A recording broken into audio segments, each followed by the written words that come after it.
Yay burçları, yükselen, güneş burcu, ay burcu yay olan dostlar 2023 yılı burç yorumlarındasınız. Evet, sizin için güzel bir başlangıç olacak yıla. Şans, fırsatlar gezegenimiz Jüpiter bu yıl 17 Mayıs'a kadar Koç burcunda, ateş elementi bir burç olduğunuz için de bu tarihe kadar hemen hemen hayatın her alanında aslında size güzel fırsatlar, büyüme, bir şeyleri kolaylıkla yapma fırsatı getirecek. Özellikle de çocuklar alanından geçtiği için. Aynı zamanda burası aşk, flörtler, hayatın zenginlikleri, kişisel gelişim, biraz daha hobiler, sanatsal konular yine buradaki zenginlikleri arttıracaktır. Çocuklarla ilgili, çocukları olanlar için güzel gelişmeler olabilir sevgili yaylar. Olmayanlar için çocuk bebek müjdeleri bu yıl gerçekten önemli şekilde hayatınıza girebilir. Diğer yandan finansal kaynaklarınızda önemli gelişmeler, değişimler için fırsatlar verebilir. Ve onun yanı sıra da seyahatler, eğitim, uluslararası konular gibi alanlarınızı da yine 17 Mayıs'a kadar güçlü şekilde destekleyecek sevgili yaylar. Evet, diğer önemli Jüpiter'in gezegen geçişi 17 Mayıs'tan sonra Boğa burcuyla başlıyor. Bu da sizi yılın sonuna kadar işle ilgili ve sağlıkla ilgili alanlarda destekleyecek ve aynı zamanda bu alanda tabii 2022 yılından bugüne kadar aslında 2021'in sonlarından beri diyelim tutulmalar sağlık ve iş mesleki alanlarınızda gerçekleştiği için bu yılda bu alanda son tutulma yaşanacak bu arada. 17 Mayıs ve 2023'ün sonuna kadar olan süreçte de hem sağlıkla ilgili hem iş fırsatları, günlük hayatınızla ilgili konularda size yardım ve desteğini sunacak. Jüpiter tabii Uranüs'le, kuzey düğümle bu alanınızdan geçerken zaten yükselen burcu ve öz burcu yay olanların günlük rutinlerinizi oldukça değiştirdi. Hayata bakışınızı, hayatın içindeki verdiğiniz mücadeleleri diyelim, alışkanlıklarınızı mesela değiştirmiş olabilir. Ve işiniz, mesleğiniz, eğer mesleğiniz yoksa sağlıkla ilgili konularda da bazı gelişmeler hızlandırdı, tutulmaların buraya gelmesi. Şimdi Jüpiter buraya geçerek bu alanı bir düzenleyecek, bir iyileştirecek. Oradaki mevcut sorunları çok daha kolaylıkla aşmanıza yardım edecek. Sağlıkla ilgili ciddi bir kronik sorun eğer yaşadıysanız 2021 yılından beri işte Jüpiter'in buraya geçmesiyle her şey çok daha kolaylıkla yoluna girecek. Aynı zamanda Jüpiter'in yine burada yıl sonuna kadarki seyahati hem mesleki ve kariyerle ilgili konularda hızlı bir yükseliş, aynı zamanda da kazançlarınızda da bir artış söz konusu olacak. Çünkü kazançlar eviniz, kariyer evinizde yine Jüpiter'in bu geçişinden çok olumlu destekler alıyor sevgili yaylar. Evet, gelelim tutulmalarımıza. Bu yıl 4 tane tutulmamız var. 2 güneş, 2 tanesi ay. Şimdi 20 Nisan'da bir 29 derece Koç burcunda güneş tutulmamız var. Evet, bu tutulmadan en olumlu etkiyi alan burç grubusunuz sevgili yaylar. Tam 5. evinizin girişinde bir tutulma. Biraz önce dediğim gibi burada çoğu aslında yaya bebek, çocuk müjdeleri verecek. Eğer bu yönde beklentiniz varsa bunlar belki çocuklarınızın da olabilir. Hani yaşça daha olgun yaylar, kendinizle ilgili olabilir. Mevcut çocukları olanların çocuklarıyla ilgili güzel gelişmeler, onların yaşamları, sağlığı, eğitimi, medeni durumları, kazançları ile ilgili konularda çok şanslı bir süreç olacak. Bu tutulmayla birlikte sürprizler de getirecek bu arada.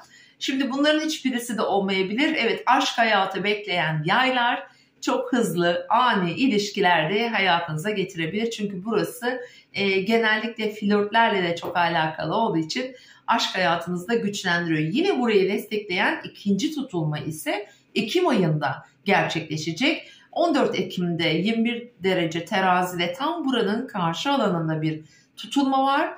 Şimdi bu tutulma da sevgili yaylar sizin sosyal statünüz bakımından, sosyal çevreniz, görünürlüğünüz, işte yeni ekip çalışmaları, yeni gruplar, yeni arkadaşlar bakımından oldukça popüler hale gelecek. Burada yeni tanışmalar, bu vesileyle hayatınıza yeni girecek konular, bunlar iş kavramları da olabilir. Sevdiğiniz insanlarla bir takım yeniliklere gitme manasında da düşünebilirsiniz. Evet, gelelim ay tutulmalarımıza. İlk ay tutulması 5 Mayıs'ta 14 derece Akrep Burcu'nda, 12. evinizde. Zaten biraz önce dediğim gibi 2021 yılından beri süren tutulma aksı burası. Dolayısıyla da bu alandaki yorucu gelişmeler, belki yorulmuş olabilirsiniz, işte biraz daha manipüle olmuş olabilirsiniz diyelim ki. Sessizlik, sakinlik, biraz daha kendi içimizde bir şeyleri büyüttüğümüz süreci işte son noktayı koyabilir. Diğer burayı tamamlayıcı tutulmamız ise 28 Ekim'de 5 derece Boğa burcunda, yine sağlık, iş hayatı, günlük rutinleriniz alanınızda gerçekleşecek. Eğer bir ameliyat, bir operasyon geçirmeniz gerekiyorsa, ki özellikle yıl sonunda Jüpiter de burada olacağı için burada böyle sonuç getirecek güzel tedavi sonuçları alabilirsiniz sevgili yaylar. Bilhassa Nisan ayı gibi sanki bu işle ilgili, sağlıkla, işte akrabalarınız olabilir, onların gündemlerin biraz daha sizi yakinen ilgilendiren bazı durumlar, konular gündeme gelecek gibi duruyor. Diğer yandan sizi bu sene en zorlayan Mars'ın İkizler geçişi oldu. 2022 yılının Ağustos ayında İkizler Burcu'na tam ilişkiler alanınıza geçti ve orada retro yapmaya başladı ve şimdi retro Ocağın 20'sinde tam olarak bitiyor. İlişkilerde ciddi sorunlar, sıkıntılar yaşamış olabilirsiniz. Veya mesleki durumda bir takım zorlanmalar, evliliklerle ilgili olabilir veya eşinizin işi veya eşinizin mücadele ettiği işte ailevi konular olabilir. Zorluklar belki daha çok karşı tarafla ilgili olmuş olabilir. Şimdi Mars'ın bu geçişi, evet sevgili yaylar, sizleri hakikaten yordu. Şimdi Mars'ın retrosu artık bitiyor ve Mars'ın buradan tamamen çıkması da 25 Mart'ta. 25 Mart'tan sonra Mars burayı terk ettiğinde ilişkilerle ilgili alanınızda daha bir rahat süreç geçireceksiniz. Gerçekten 8 aydır ilişkiler alanında en çok mücadele veren burç oldunuz.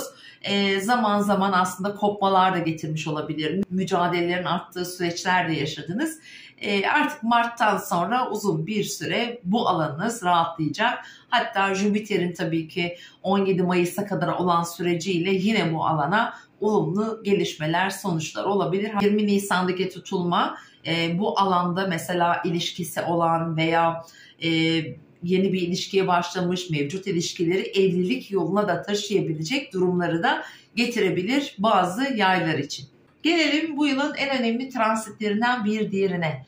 Sorumluluk, disiplin gezegenimiz Satürn Kova burcundan ayrılıyor, 8 Mart'ta Balık burcuna geçiyor. Siz sevgili yaylar için önemli bir süreci başlatacak. Çünkü değişken grup bir burca geçecek. 4. evinizde seyahat edecek ve 2026'nın Şubat ayına kadar da Satürn 4. evinizden geçecek. Satürn bu alandaki sorumlulukları biraz daha yükseltebilir. Mesela ailevi konular, yaşadığınız yer veya eviniz, yaşam koşullarınızdaki düzenlemeler, kökleriniz, hayatta köklü bir düzenleme sağlar. Mesela yerleşik bir düzeni olmayanlar için yerleşik düzenler getirebilir. Özellikle ev, yuva işte kavramlarında bazı yenilikler getirebilir. Kişi burada gerekli sorumlulukları aldığı takdirde önemli, uzun vadeli, hatta çok kalıcı da durumlarla karşılaşabilir.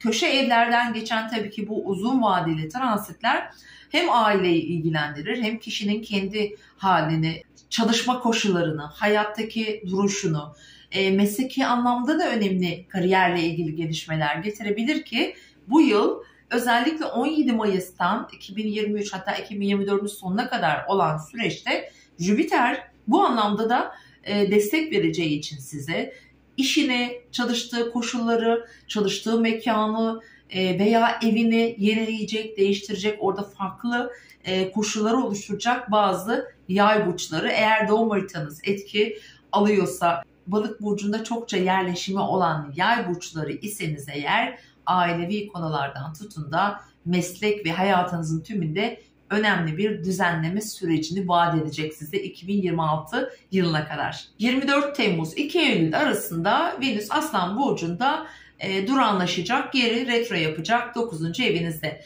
Bu süreç bazı yaylara bence olumlu yansıyacak. Çünkü hani ateş elementinde gerileyen bir Venüs geçmişte çok bağlantılı olacak bu arada. Seyahatler, eğitim, öğrenim, hukuki süreçler, çocuklar, biraz daha ticari alan gibi konuları gündeme getirebilir. Orada bir takım konularda geri dönüşler olabilir mesela. Seyahatler yaptırabilir. Bu yıl en çok da seyahat edecek burçlardan bir tanesisiniz. Yine mesela seyahat edebileceğiniz zaman tarihlerini söyleyeyim. Mesela 20 Mayıs 9 Temmuz arası da yine bu alanınız güçlü. İşte seyahatler dedim, hukuki süreçler, eğitim, öğrenim gibi alanlarda eğer hayattan yani 2023'ten beklentiniz varsa bu süreçler çok daha önemli olacak. Ve burada başlayan konular 24 Temmuz 2 Eylül arasında tekrar gündeminize gelecek.